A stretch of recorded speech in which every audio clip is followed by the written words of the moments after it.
अस्सलाम वालेकुम वीवर्स, उम्मीद करती हूँ आप सब लोग ठीक होंगे। ओके, सो आज हम जिस टॉपिक पे बात करेंगे वो है rheumatoid arthritis. रेमोटाइड arthritis basically arthritis की एक टाइप है। रिसेंटली हमने जो टॉपिक पे पढ़ा था वो ऑस्टियोआर्थराइटिस था। ऑस्टियोआर्थराइटिस में लार्ज जॉइंट इफेक्ट्स होते हैं, जबकि रेमोटाइड आर्थराइटिस जो होता है बेसिकली इसमें स्मॉल जॉइंट्स इफेक्ट होते हैं। आया हम देखते हैं कि रेमोटाइड आर्थराइटिस बेसिकली क्या है। Rheumatoid arthritis is an autoimmune disease that is a chronic ongoing. It is occur in the joint on both sides of your body which make it different from other type of arthritis. Rheumatoid arthritis basically एक autoimmune disease है। इसके अंदर basically क्या होता है कि जो हमारा नॉर्मली देखा जाए जो हमारा इम्यून सिस्टम होता है वो हमारा बॉडी का प्रोटेक्टिव मैकेनिज्म होता है। जब कभी बॉडी के अंदर कोई भी डिजीज़ या कोई भी इन्फेक्शन वगैरह हो तो वो उसको किल करता है और जो भी बैक्टीरिया या इन्फेक्शन के अगेंस्ट फाइट करता है। लेकिन रेमोटाइड आर्थराइटिस के केस में ये होता है कि जो हमारा बॉडी का जो इम्यून सिस्टम होता है वो बॉडी के अगेंस्ट ही बॉडी के जो हेल्दी टिश्यूज़ होते हैं उनको ही डिस्ट्रॉय करना, ऑर्गन्स को डैमेज करना शुरू कर देता है मिस्टेकनली।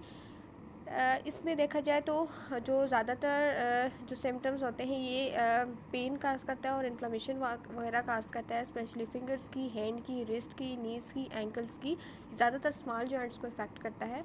इसके अलावा जो rheumatoid arthritis basically uncontrollable inflammation होती है और उसमें जो दो बोन्स होती हैं उनके दरमियान कार्टिलेज होती है, उसका काम शॉक अब्जॉर्प्शन प्रोवाइड करना होता है। लेकिन जब कार्टिलेज डैमेज हो जाती है तो जो बोन्स है उसको जो नरिशमेंट प्रोवाइड करना होती है वो नहीं होती, तो जिसकी वजह से क्या होता है कि जॉइंट स्टिफ होना शुरू हो जाते हैं। इसके अलावा जॉइंट डिफॉर्म होना शुरू हो जाते हैं, एरोजन होना शुरू हो जाती है, फ्यूजन होती है, एक दूसरे जो बोन्स होती हैं एक दूसरे से उनका वेयरिंग एंड टेयरिंग होता है और इसके अलावा स्टिफनेस क्रिएट होती है और डिफॉर्मिटी होती है।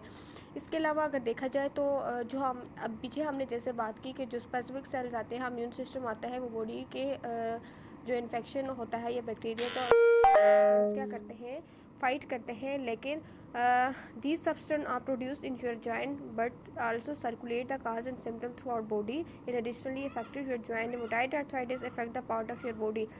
बेसिकली जो रेमोटाइड आर्थराइटिस के केस में जो होता है कि जो हमारा इम्यून सिस्टम होता है वो नॉर्मल जो हेल्दी सेल्स होते हैं या टिश्यूज़ होते हैं या ऑर्गन्स होते हैं उनको डैमेज करना शुरू कर देते हैं। और कौन कौन से पार्ट्स को इफेक्ट करता है, स्किन को, आइज़ को, माउथ को। इसके अलावा आया हम देखते हैं कि जैसा कि आप पीछे तस्वीर के अंदर देख सकते हैं कि जो रेमोटाइड आर्थराइटिस बॉडी को कौन से पार्ट्स को इफेक्ट करता है। आइज़ को ड्राई आई कंडीशन काज करता है, इसके अलावा फटीग काज करता है, लंग के अंदर स्केरिंग काज करता है, स्किन कंडीशन आ जाती है, कार्टिलेज डैमेज हो जाती है। तो ये इफ़ेक्ट्स करता है बॉडी को, ऑर्गन्स को भी इफ़ेक्ट कर सकता है। इसके अलावा जो रेमोटाइड आर्थराइटिस ज़्यादातर जो वो उससे इफ़ेक्ट होती है मोर देन 1.3 मिलियन पीपल जो होते हैं यूएस के अंदर ज़्यादातर है। यूएस के अंदर ज़्यादातर जो है 1.3 मिलियन पीपल्स आ जाते हैं। इसके अलावा 2.5 टाइम मोर कॉमन पीपल आ जाते हैं, फीमेल के अंदर आ जाता है and then comparatively to the male. इसके अलावा जो रेमोटाइड आर्थराइटिस बेसिकली ये डेवलप होते हैं किसके अंदर 30 to 60 के बिटवीन जो है वो लोगों के अंदर डेवलप होता है। हर कोई जो है वो डेवलप होता है किसी को रेमोटाइड आर्थराइटिस। लेकिन जो चिल्ड्रंस आ जाते हैं, यंग्स अडल्ट्स आते हैं, उनके दरमियान उनकी जो एज होती है 16 से 40 आ जाती है, जिसको young onset of rheumatoid arthritis भी कहते हैं।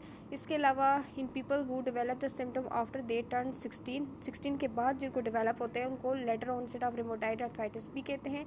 इसके अलावा रेमोटाइड आर्थराइटिस हमने कहा हो गया, अब उसके क्या क्या सिम्टम्स हो सकते हैं। कुछ लोगों के अंदर जो सिम्टम्स डेवलप होते हैं सिवरल टाइम के साथ होते हैं, लेकिन कुछ लोगों के अंदर जो रेमोटाइड आर्थराइटिस के सिम्टम्स होते हैं रैपिडली वो प्रोग्रेस करते हैं।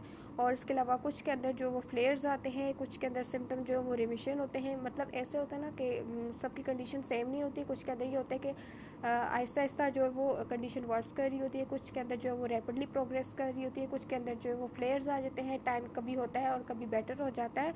तो इस तरह के सिम्टम के साथ पेशेंट प्रेजेंट करता है। इसके अलावा सिम्टम उनको पेन मिलता है, स्वेलिंग और स्टिफनेस मिलती है, टेंडरनेस मिलती है एक से ज़्यादा जॉइंट के अंदर। इसके अलावा स्टिफनेस मिलती है आपको स्पेशली मॉर्निंग में after the sitting for a long period. इसके अलावा पेन और स्टिफनेस मिलेगी same joint both side of your body, fatigue मिलेगी, टाइटनेस मिलेगी, वीकनेस मिलेगी, आपको बुखार भी होगा। इसके अलावा जैसा कि आप ये देख सकते हैं पिक्चर के अंदर आपको joint pain, swelling, stiffness, morning stiffness मिलेगी, फटीग मिलेगा, माइल्ड सा फीवर भी आपको मिलेगा। इसके अलावा क्या क्या वजह हो सकती है? Everyone experience rheumatoid arthritis, a little difference but many people rheumatoid arthritis fatigue is among the worst symptom of the disease. इसमें जो होता है पेशेंट मतलब कोई भी एक्टिविटी वगैरह करता है तो वो फैटीग फील करता है बहुत ज़्यादा, ऐसे जैसे जो है वो पेशेंट जो है वो अनफीलिंग होती है, पेशेंट जो है वो ऐसे बहुत ज़्यादा फैटीग सा फील करता है, थकन बहुत ज़्यादा महसूस करता है, थोड़ा सा काम करता है तो वो थक जाता है। इसके अलावा living with chronic pain can be exhausting, जब लंबे टाइम तक अगर पेशेंट को पेन होता है तो वो बहुत ज़्यादा एग्जॉस्ट हो जाता है। Fatigue can make it more difficult to manage your pain, fatigue जो है वो बहुत ज़्यादा डिफ़िकल्ट होता है फैटीग की वजह से वो पेन को मैनेज कर सके। It's important to pay attention to your body, take a break before you get to. इसके अलावा अगर देखा जाए रेमोटाइड आर्थराइटिस की फ्लेयर्स की बात करी जाए तो the symptom of rheumatoid arthritis flare are not much different from the symptom of rheumatoid arthritis but people with rheumatoid arthritis up and down. A flare is a time when you have a significant symptom after feeling better for a while with a treatment will likely have a period of time when you feel better. जैसे कि हमने पीछे भी बात की कि जो rheumatoid arthritis के पेशेंट के अंदर जो सिम्टम्स होते हैं वो उनके अंदर फ्लेयर्स आते हैं, कभी अप होता है, कभी बहुत ज़्यादा बेड कंडीशन जो होती है वो वर्स कर रही होती है और कभी जो है वो बेहतर होता है, कभी फीलिंग उसकी बेटर होती है। लेकिन इसके अलावा स्ट्रेस या वेदर चेंज की वजह से सर्टन फूड्स या इन्फेक्शन की वजह से भी जो है वो कंडीशन जो है वो ट्रिगर कर सकती है, इंक्रीज़ हो सकती है। इसके अलावा जो एग्जैक्ट काज आ जाती है रेमोटाइड आर्थराइटिस की वो अननोन है, नहीं पता कि एग्जैक्ट वजह क्या है। लेकिन researcher think it cause with the combination, और रिसर्चर में कुछ रिसर्च में ज़्यादातर ये कहा गया है कि कम्बिनेशन आ जाता है, जेनेटिकली है, हार्मोनल या एनवायरमेंटल फैक्टर की वजह से है। इसके अलावा नॉर्मली जो इम्यून सिस्टम होता है हमने कहा कि वो प्रोटेक्ट करते हैं हमारी बॉडी को जब कभी भी डिजीज़ हो। विथ रेमोटाइड आर्थराइटिस समटाइम जो है वो ट्रिगर करता है इम्यून सिस्टम टू अटैक करता है जॉइंट को, infection, smoking and physical emotional stress में भी ट्रिगर। पीछे जैसा कि हमने भी बात की कि इम्यून सिस्टम जो हमारी बॉडी को होता है वो प्रोटेक्ट करता है जब कभी बॉडी के अंदर डिजीज़, इन्फेक्शन या बैक्टीरिया उसके अगेंस्ट फाइट करता है। इसके अलावा जो इन्फेक्शन या बॉडी के अंदर कहीं भी इन्फेक्शन है, स्मोकिंग कर रहा है या फिजिकल इमोशनल स्ट्रेस है, वो भी जो है वो ट्रिगर करती हैं चीज़ें रेमोटाइड आर्थराइटिस। कौन से ऐसे रिस्क फैक्टर हैं जिनकी वजह से रेमोटाइड आर्थराइटिस हो सकता है? फैमिली हिस्ट्री है, you may likely to develop the R if you have close relative. अगर फैमिली हिस्ट्री में आर फैक्टर पॉजिटिव है तो उस वजह से भी हो सकता है।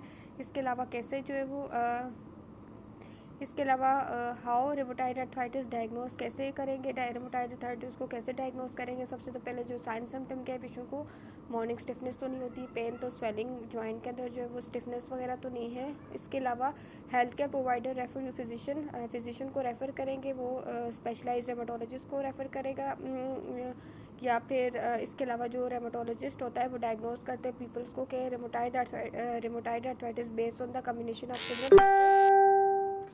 इसके अलावा जो रेमोटाइड आर्थराइटिस बेसिकली डायग्नोस किया जाता है पीपल को किसकी मुख्तलिफ फैक्टर की बेस पे के पेशेंट को ये जो है वो ये साइन सिम्टम है, और आर एफ फैक्टर जो है वो स्पेसिफिक कुछ टेस्ट करवाए जाते हैं, ई एस आर करवाया जाता है जिसके थ्रू पेशेंट को डायग्नोस किया जाता है, उसकी proper medical history, family history ली जाती है, उसके ब्लड टेस्ट करवाए जाते हैं। इसके अलावा डायग्नोस्टिक इमेजिंग करवाई जाती है रेमोटाइड आर्थराइटिस में, order imaging test to for sign and symptom wearing away rheumatoid arthritis can cause the end of bone which your joint to wearing down. ठीक है, एक तो साइन सिम्टम्स है, आपको उनको पेन है, स्वेलिंग है, स्टिफनेस वगैरह, दूसरे उसका ब्लड टेस्ट करवाया जाता है। इसके अलावा एक्सरे करवाया जाता है, जॉइंट का अल्ट्रासाउंड, सॉफ्ट टिश्यूज़ को देखा जाता है, कार्टिलेज वगैरह को MRI वगैरह करवाई जाती है। इसके अलावा वापस को हमने उसकी रेमोटाइड आर्थराइटिस भी देख लिया, साइन सिम्टम भी देख लिए, काज भी देख लिए, किस बेस पर हम डायग्नोस कर सकते हैं, मैनेजमेंट एंड ट्रीटमेंट है। इसके अलावा कैसे मैनेज करेंगे, जो इंपॉर्टेंट रोल आता है ट्रीटिंग द रेमोटाइड आर्थराइटिस का। सबसे पहले तो आप पेन और स्वेलिंग को कैसे रिड्यूस करेंगे, ठीक है। इसके अलावा doing social help maintain improve the joint function. The long term goal of treatment is to stop the joint damaging. Firstly आपने क्या करना है, रेमोटाइड आर्थराइटिस के अंदर अगर पेन है, स्वेलिंग है तो उसको ख़त्म करना है। दूसरा, हमारे पास जो जॉइंट के अंदर जो स्टिफनेस है जिसकी वजह से वो एक्टिविटी, उसको स्टिफनेस वगैरह फील हो रही है, वो फिंगर्स को मूव नहीं कर सकता, तो जॉइंट के फंक्शन को रिस्टोर करना है। इसके अलावा जो जॉइंट डैमेज हो रहे हैं उनको स्लो करना है और कंट्रोल करना है, इन्फ्लेमेशन को रिड्यूस करना है, पेन को, और ताकि क्वालिटी ऑफ लाइफ इंप्रूव हो सके। इसके अलावा how is rheumatoid arthritis treated. Joint damage generally occur within first 2 year of diagnosis. जो जॉइंट डैमेज होते हैं वो जनरली अकर हो जाते हैं फर्स्ट 2 ईयर ऑफ डायग्नोसिस में। So it important to see the provider if you notice a symptom treating the rheumatoid arthritis in this window of opportunity can help to prevent the long term of consequences.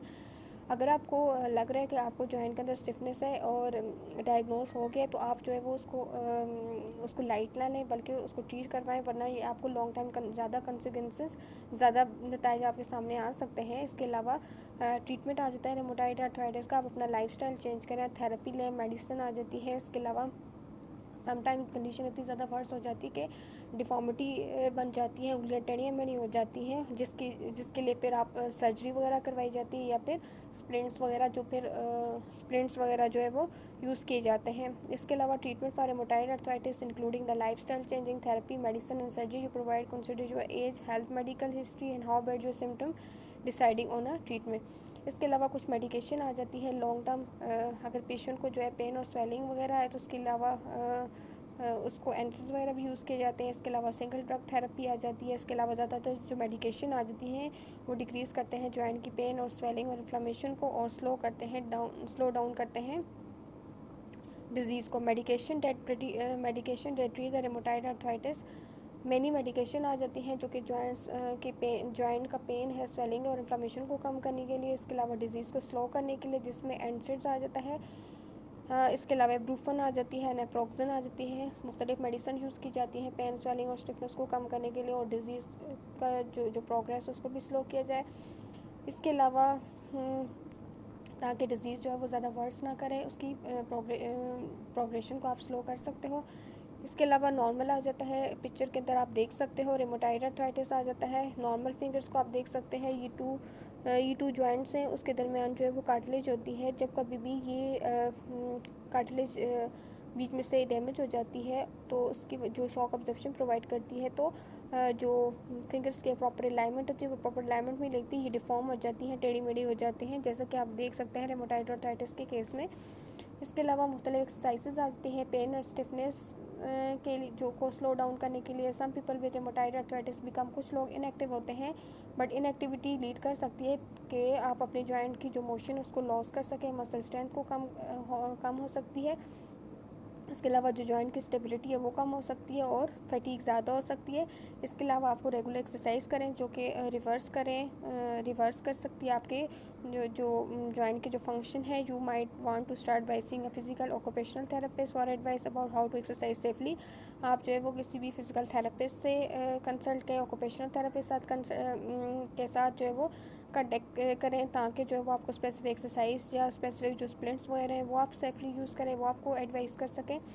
इसके अलावा occupational therapist जो है वो advice करता है और how to exercise safely, कैसे आपने एक्सरसाइज करनी है। बेनिफिशियल आ जाते हैं, रेंज ऑफ मोशन एक्सरसाइजेस करवानी है जो कि रिस्टोर करते हैं जॉइंट के फंक्शन को। इसके अलावा स्ट्रेंथन एक्सरसाइजेस आते हैं जो मसल की स्ट्रेंथ को इम्प्रूव करेगा। इसके अलावा एक्सरसाइजेस आ जाती हैं स्पेसिफिकली जो एंडोरेंस को इंक्रीज़ करते हैं, वॉकिंग, स्विमिंग और साइकिलिंग आ जाती है। इसके अलावा अगर आपने सारा ट्रीटमेंट कर लिया, मेडिकेशन वगैरह ले ली, और उससे भी कोई काम नहीं हो रहा, या फिर आपने मुख्तलिफ एक्सरसाइजेस वगैरह भी कर ली, या फिर उससे भी नहीं हो रहा, तो फिर लास्ट आपके पास जो ऑप्शन होता है वो सर्जरी होती है। सर्जरी में भी an option to restore the function, ताकि उसके थ्रू जो है वो रिस्टोर किया जाए फंक्शन को, जो कि स्वीटली जॉइंट डैमेज हो रहे हैं। इसके अलावा जो प्रोवाइडर होते हैं वो आपको रिकमेंड करता है सर्जरी, अगर पेन कंट्रोल नहीं हो रहा मेडिकेशन के साथ, तो सर्जरी के थ्रू जो है वो ट्रीट किया जाता है। नी का आर्थराइटिस है तो नी रिप्लेसमेंट किया जाता है, हिप रिप्लेसमेंट हो सकता है, अदर सर्जरी जो होती है वो करेक्ट कर सकती हैं डिफॉर्मिटी को। Thank you so much. अगर आपको मेरी वीडियो पसंद आए तो आप उसको लाइक करें, सब्सक्राइब करें और शेयर करें। अगर आपको कोई भी क्वेश्चन हो तो आप कमेंट सेक्शन के अंदर पूछ सकते हैं। Thank you so much. अल्लाह हाफिज़। Subscribe to my channel.